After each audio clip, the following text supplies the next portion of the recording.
ভাবুন, একটি যাত্রীবাহী ট্রেন ঘন্টায় 100 কিলোমিটার বা তারও বেশি গতিতে ছুটে চলেছে। জানালার বাইরে দ্রুত পাল্টে যাচ্ছে দৃশ্য। শত শত যাত্রী নিজেদের গন্তব্যের দিকে এগিয়ে যাচ্ছেন।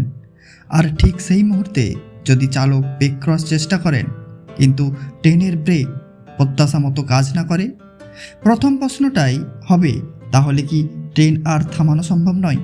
উত্তরটা শুনলে অবাক হতে পারেন। ট্রেনের ক্ষেত্রে ব্রেক ফেল মানেই গাড়ির মতো পুরো ব্রেক ব্যবস্থা একই মুহূর্তে অচল হয়ে যাওয়া নয়। কারণ আধুনিক ট্রেনে একাধিক স্তরের ব্রেকিং ব্যবস্থা থাকে, আর কোনো একটি ব্যবস্থায় সমস্যা দেখা দিলে চালক নির্দিষ্ট জরুরি প্রক্রিয়া অনুসরণ করেন। চলুন কল্পনা করি সেই মুহূর্তটিকে। ট্রেন দ্রুত গতিতে ছুটছে, সামনে হয়তো একটি স্টেশন, সিগন্যাল অথবা অন্য কোনো ট্রেন। চালক ব্রেকের নির্দেশ দিলেন, কিন্তু ট্রেন প্রত্যাশিতভাবে গতি কমাচ্ছে না। কয়েক সেকেন্ডের মধ্যেই চালক বুঝতে পারলেন কিছু একটা ঠিক নেই। এখানে প্রথম কাজ হলো আতঙ্কিত না হয়ে পরিস্থিতি নিশ্চিত করা। ট্রেনের কেবিনে থাকা বিভিন্ন যন্ত্র ও ইন্ডিকেটর দেখে চালক বুঝতে চেষ্টা করেন ব্রেকিং সিস্টেমে আসলেই সমস্যা হয়েছে কি না। অনেক ট্রেন ব্রেক পাইপের চাপ, ব্রেক সিলিন্ডারের চাপ এবং অন্যান্য গুরুত্বপূর্ণ তথ্য পর্যবেক্ষণ করা যায়। এরপর পরিস্থিতি অনুযায়ী চালক জরুরি ব্রেকিং প্রক্রিয়া ব্যবহার করতে পারেন।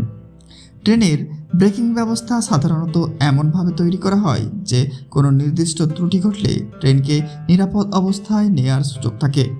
বিশেষ করে রেলওয়ের প্রচলিত এয়ার ব্রেক ব্যবস্থায় ব্রেক পাইপের চাপ কমলে ব্রেক প্রয়োগ হওয়ার নীতি ব্যবহৃত হয়।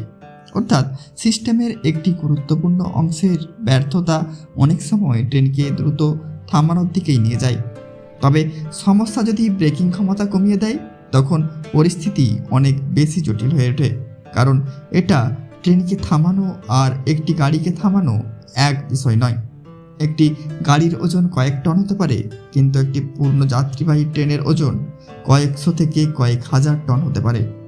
তার উপর ট্রেনের গতি যত বেশি, তাকে থামাতে তত বেশি দূরত্ব প্রয়োজন। ধরুন, একটি ট্রেন ঘন্টায় 100 কিলোমিটার গতিতে চলছে। চালক ব্রেক করার নির্দেশ দিলেন, কিন্তু ট্রেন সঙ্গে সঙ্গে দাঁড়িয়ে যাবে না। এমনটা বাস্তবে হয় না। ব্রেক প্রয়োগের পরেও ট্রেন কিছু দূর এগিয়ে যাবে, কারণ তার বিপুল গতিশক্তি ধীরে ধীরে কমাতে হয়। এখন যদি চালক বুঝতে পারেন যে প্রধান ব্রেকিং ব্যবস্থা যথেষ্ট কাজ করছে না, তখন তিনি ট্রেনের জরুরি ব্রেকিং ব্যবস্থা ব্যবহার করতে পারেন। পরিস্থিতি অনুযায়ী লোকোমোটিভের অন্যান্য উপলব্ধ ব্রেকিং পদ্ধতিও কাজে লাগানো হতে পারে। আধুনিক লোকোমোটিভ ডাইনামিক বা ইলেকট্রিক্যাল ব্রেকিং ব্যবস্থা থাকে। এতে মোটরের কার্যক্রমকে এমনভাবে ব্যবহার করা হয় যাতে ট্রেনের গতিশক্তি কমাতে সহায়তা করে। তবে এই ব্যবস্থা সব পরিস্থিতিতে বা সব ধরনের ট্রেনে একইভাবে কাজ করে না। এরপর আসে আরেকটি অত্যন্ত গুরুত্বপূর্ণ কাজ, রেলওয়ে নিয়ন্ত্রণ কক্ষকে দ্রুত খবর দেয়া। চালক রেডিও বা নির্ধারিত যোগাযোগ ব্যবস্থার মাধ্যমে কন্ট্রোল অফিসকে জানান যে ট্রেনের ব্রেকিং সিস্টেম সমস্যা হয়েছে। এই তথ্য পাওয়ার পর কন্ট্রোলার সামনে থাকা রেল লাইন, সিগন্যাল এবং অন্যান্য ট্রেনের গতিবিধি বিবেচনা করে দ্রুত সিদ্ধান্ত নেওয়ার চেষ্টা করেন। প্রয়োজনে সামনে থাকা ট্রেনকে থামিয়ে দেওয়া হতে পারে। কোনো স্টেশন বা লেভেল ক্রসিংয়ের কাছে সমস্যা হলে সংশ্লিষ্ট কর্তৃপক্ষকে সতর্ক করা হতে পারে। অর্থাৎ ট্রেনের নিরাপত্তা শুধু চালকের হাতে থাকে না, পুরো রেল নেটওয়ার্ক একসঙ্গে কাজ করে। এখন প্রশ্ন হলো, চালক যদি ব্রেক একেবারেই না পান, তাহলে কি ট্রেনকে অন্য কোনোভাবে থামানো যায়? কিছু পরিস্থিতিতে চালক ট্রেনের গতি কমানোর জন্য ট্র্যাকের ঢাল, বাঁক, নির্দিষ্ট অপারেটিং পদ্ধতি এবং উপলব্ধ ব্রেকিং সিস্টেম ব্যবহার করেন। কিন্তু এগুলো কোনো জাদুকরী সমাধান নয়। চালক নিজের ইচ্ছায় যে কোনো পদ্ধতি ব্যবহার করতে পারেন না। রেলওয়ের নির্ধারিত নিয়ম ও ট্রেনের নির্ধারিত অনুযায়ী ব্যবস্থা নিতে হয়। আরেকটি গুরুত্বপূর্ণ বিষয় হলো, ট্রেনের ব্রেক সাধারণত এমনভাবে ডিজাইন করা হয় যাতে ব্যর্থতার ক্ষেত্রে নিরাপদ অবস্থার দিকে যাওয়ার প্রবণতা থাকে। এ কারণে ট্রেন ব্রেক ফেল করার ঘটনা সাধারণ গাড়ির মতো কল্পনা করা ঠিক নয়। তবে বাস্তবে সম্পূর্ণ ব্রেকিং ক্ষমতা হারানো অত্যন্ত গুরুতর জরুরি পরিস্থিতি। তখন চালকের সবচেয়ে বড় অস্ত্র হলো দ্রুত সিদ্ধান্ত, প্রশিক্ষণ এবং যোগাযোগ। কিন্তু যদি সময় হঠাৎ কোনো বাধা থাকে, এটাই সবচেয়ে ভয়ঙ্কর পরিস্থিতি। চালক তখন জরুরি ব্রেকিং প্রক্রিয়া অনুসরণ করেন এবং একই সঙ্গে কন্ট্রোলকে সতর্ক করেন। ট্রেনের সামনে যদি অন্য কোনো ট্রেন থাকে, সেটিকে সরিয়ে নেওয়া বা থামানোর চেষ্টা করা হতে পারে। রেল লাইনের পরিস্থিতি অনুযায়ী নিরাপদে পথ নিশ্চিত করার চেষ্টা করা হয়, তবে চালক শেষ মুহূর্তে ট্রেন থেকে লাফ দিয়ে নেমে যান। সিনেমায় এমন দৃশ্য দেখা গেলেও বাস্তবে এটি অত্যন্ত বিপজ্জনক এবং সাধারণ সমাধান নয়, কারণ দ্রুতগামী ট্রেন থেকে নামার চেষ্টা চালকসহ অন্যদের জন্য আরও বড় বিপদ তৈরি করতে পারে। আরেকটি প্রশ্ন আছে, যাত্রীদের তখন কি হয়? চালকের পাশাপাশি ট্রেনের গার্ড বা ট্রেন ম্যানেজমেন্ট কর্মীরাও গুরুত্বপূর্ণ ভূমিকা পালন করেন। পরিস্থিতি অনুযায়ী যাত্রীদের সতর্ক করা, জরুরি যোগাযোগ করা এবং পরবর্তী নির্দেশনা দেওয়া হতে পারে। তবে যাত্রীদের নিজেদেরও আতঙ্কিত হয়ে দরজা খোলার চেষ্টা করা বা চলন্ত ট্রেন থেকে নামার চেষ্টা করা উচিত নয়, কারণ ট্রেনের ভেতর নিরাপদ থাকা সাধারণত বাইরে নামার চেয়ে অনেক বেশি নিরাপদ। এখানে একটি গুরুত্বপূর্ণ বিষয় মনে রাখা দরকার, ব্রেক ফেল মানে ট্রেন নিয়ন্ত্রণহীন হয়ে গেল এমন নয়। ট্রেনের নিরাপত্তা ব্যবস্থায় একাধিক স্তর থাকে।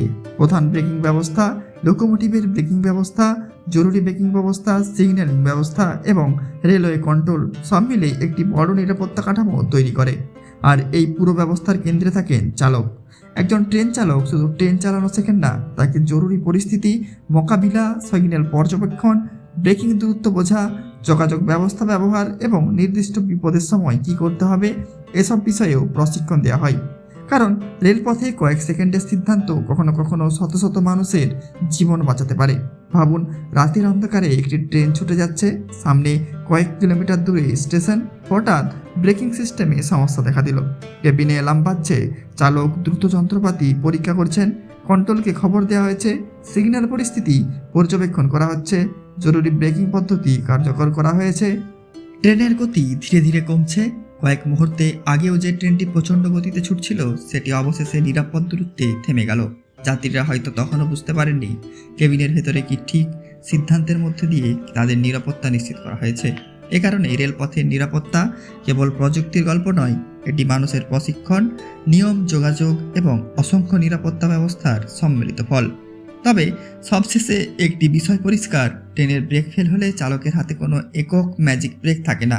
তিনি ট্রেনের ধরন, ত্রুটির প্রকৃতি এবং পরিস্থিতি অনুযায়ী উপলব্ধ ব্রেকিং ও জরুরি ব্যবস্থা ব্যবহার করেন, কন্ট্রোলকে জানান এবং নির্ধারিত নিরাপত্তা প্রোটোকল অনুসরণ করেন। আর সেই কয়েক সেকেন্ডের মধ্যে চালকের সবচেয়ে বড় দায়িত্ব হলো একটি ট্রেনকে যত দ্রুত সম্ভব, যত নিরাপদে সম্ভব থামানো যায়। কারণ একটি ট্রেনের কেবিনে বসে থাকা একজন চালকের সামনে শুধু একটি বিশাল যন্ত্র থাকে না, থাকে শত শত মানুষের জীবন। আর তাই যখন পরের বার কোনো দ্রুতগামী ট্রেনকে ছুটে যেতে দেখবেন, মনে রাখবেন তার গতি যতটা চোখে দেখা যায়, তার নিরাপত্তার পিছনে কাজ করে তার চেয়ে অনেক বড় একটি ব্যবস্থা। একটি সিগন্যাল, একটি ব্রেকিং সিস্টেম, একজন চালকের সিদ্ধান্ত, আর কখনো কখনো কয়েক সেকেন্ডেই নির্ধারণ করে দেয় শত শত মানুষের নিরাপত্তা। ভিডিওটি ভালো লাগলে লাইক করবেন, কমেন্ট করবেন এবং শেয়ার করবেন এবং চ্যানেলটিকে সাবস্ক্রাইব করবেন।